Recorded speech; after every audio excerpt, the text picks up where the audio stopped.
Hoje, dia 3 de janeiro de 2023, o Bitcoin completa aí 14 anos de idade. E para comemorar, vamos desvendar 5 dos maiores mistérios da história do Bitcoin, incluindo quem é Satoshi Nakamoto e, pasme, sim, a blockchain do Bitcoin foi hackeada. Eu vou te falar exatamente quando e o que aconteceu e, enfim, o que eles tiveram que fazer para resolver esse problema. Então, quer saber tudo sobre isso aí, você já sabe, né? Cola aí com a gente. É isso aí, galera. Eu sou o Wilker e esse é o seu canal. É Top Saber.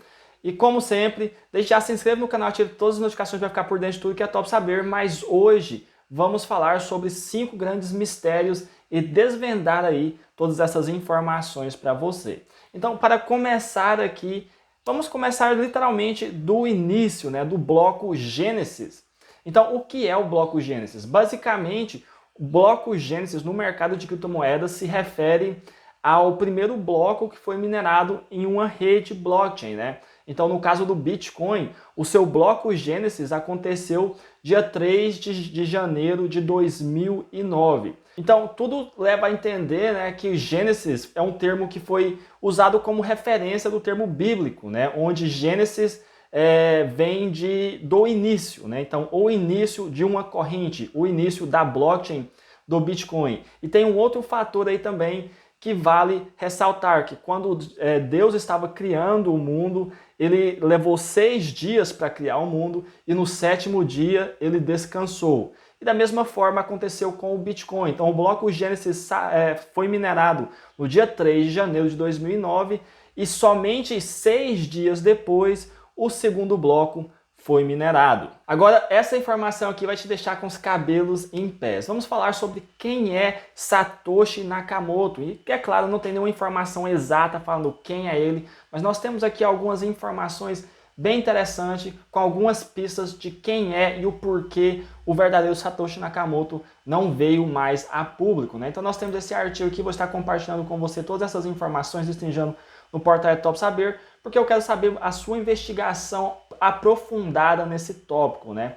Então nós temos aqui essa informação de Martin Shkreli, que, enfim, ele é uma pessoa aí bem polêmica nos Estados Unidos, mas ele que falou que o inventor do Bitcoin é Paul Lee Rocks, um ex-programador de computador conhecido por suas diversas atividades criminosas relacionadas à venda de produtos ilícitos, né? Então, é um pouco constrangedor de pensar que um programador que enfim, comercializava drogas, né, no passado, iria criar algo que venha revolucionar o mundo aí de forma massiva. Mas o que é interessante a gente levar em consideração é que Paul Lee Rocks ele foi preso em 2012 e foi condenado a 25 anos de cadeia. Então eu fiz uma investigação mais a fundo sobre quem é Paul Lee Rocks e todas as informações, mas quando a gente analisa aqui o seu Wikipedia, né, a gente tem mais informações que é bem interessante levar em consideração. Onde em um livro escrito por Evan Ralrath, né, algo do tipo, Evan, vamos manter esse nome aí, um ex-funcionário de Lee Rock, né, que atualmente está preso, sugeriu que Lee Rocks foi o inventor do Bitcoin.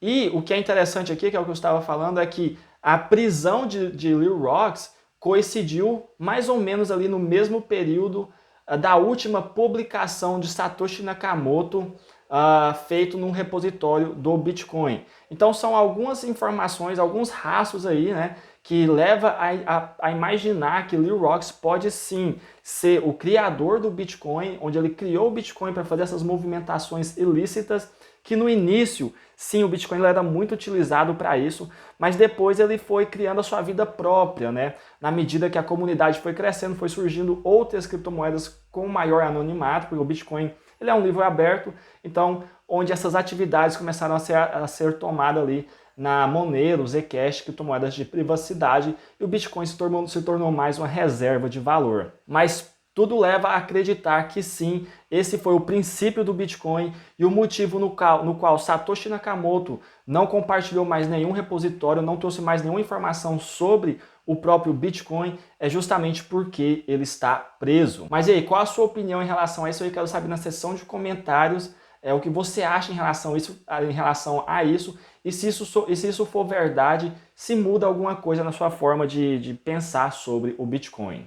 Agora vamos falar um pouco sobre preço, né? Sobre o ciclo do mercado, principalmente o ciclo de preço do Bitcoin. Nós temos esse gráfico aqui que mostra a psicologia do mercado envolvendo um ciclo, né?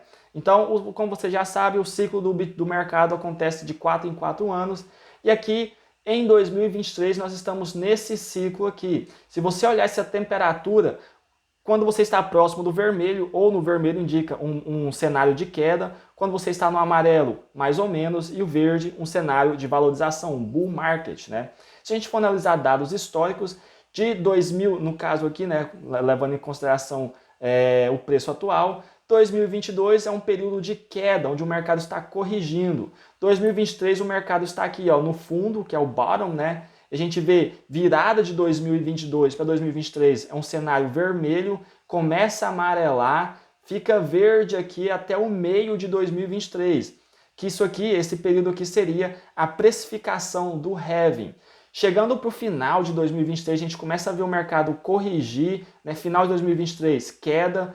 Por quê? Porque a precificação já aconteceu esperando o halving que vem acontecer ali em 2024.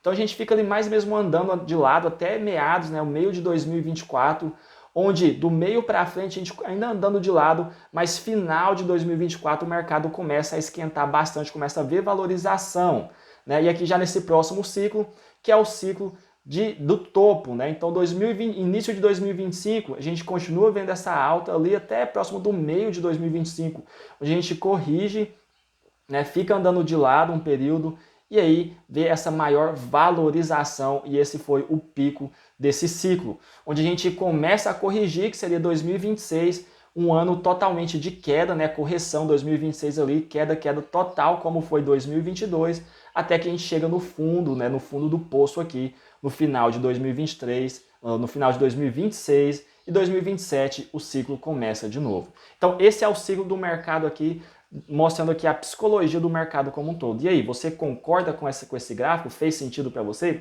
Deixa aí nos comentários. E já falando sobre o halving do Bitcoin, para quem é novo no mercado de criptomoedas, o halving nada mais é do que o corte da emissão por Bitcoin minerado a cada bloco. Então, hoje, a cada 10 minutos, um bloco ele é minerado e a cada bloco minerado a gente tem aí atualmente 6,25 Bitcoin sendo liberado por bloco. Isso é uma forma de remunerar os mineradores, né, que estão dispondo do seu poder de mineração, da eletricidade, do seu equipamento para minerar o Bitcoin, para manter o Bitcoin seguro, né?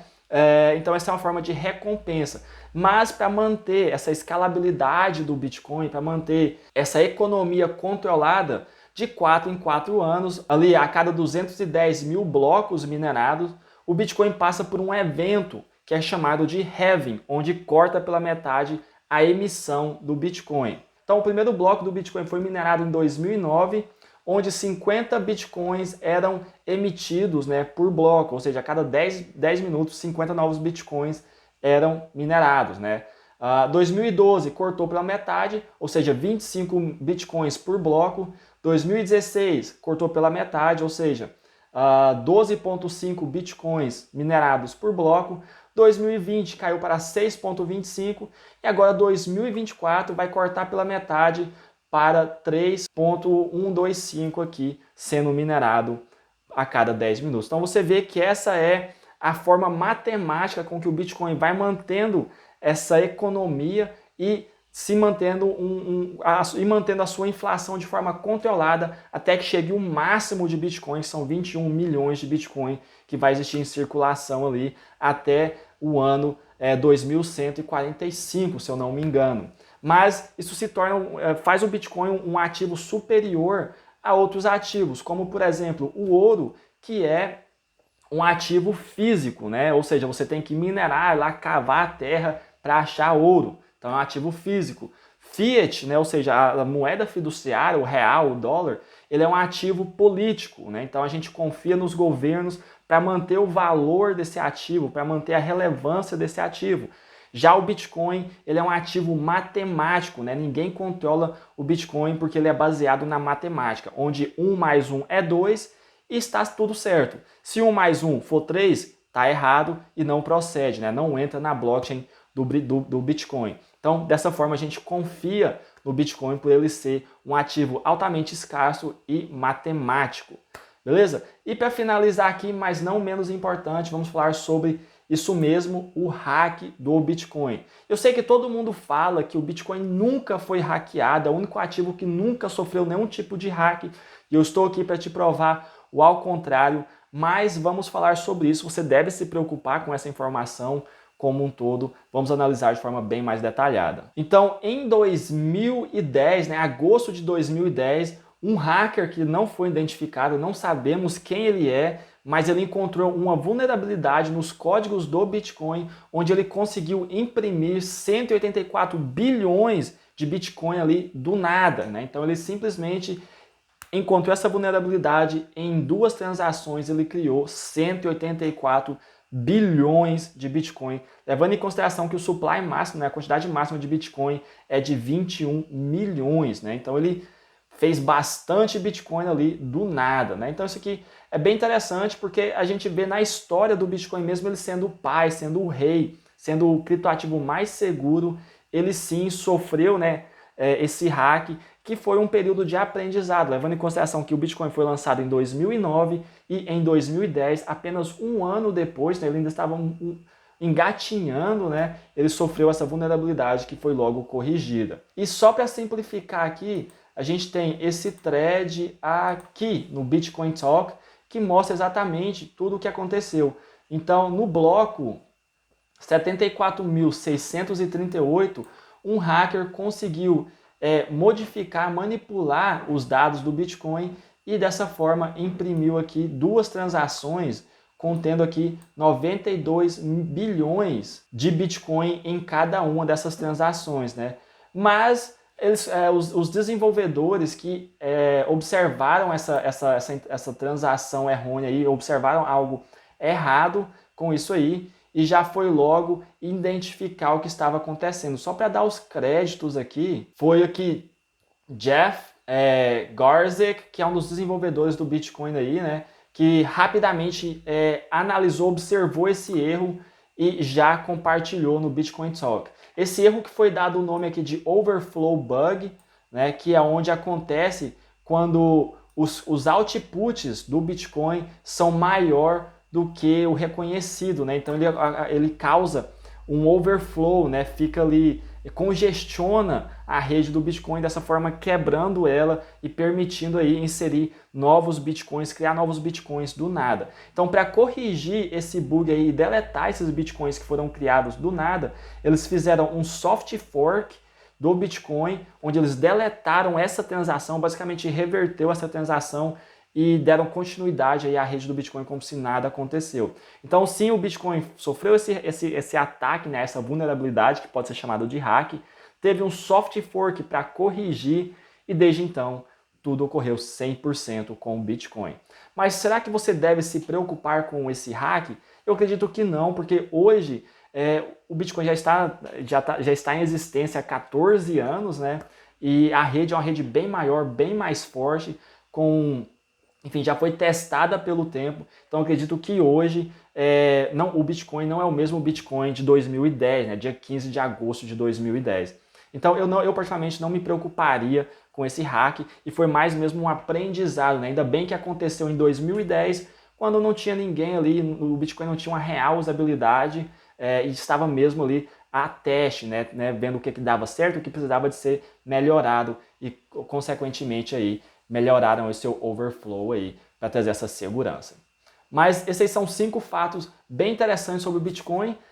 Mas aí, quero saber a sua opinião sobre tudo isso aí, o que você achou mais cabeludo, se você concorda sobre a identidade de Satoshi Nakamoto e o que você acha sobre esse hack do Bitcoin. Já deixa na seção de comentários se você gostou do vídeo, deixa o like, se inscreva no canal, ative todas as notificações para ficar por dentro de tudo que é Top Saber e, é claro, compartilhe esse vídeo aí com seus amigos para que eles também possam ter conhecimento dessas informações aí, esses acontecimentos com o Bitcoin. No mais, não deixe de apertar play no próximo vídeo. Nos vemos lá, um forte abraço Tchau, tchau!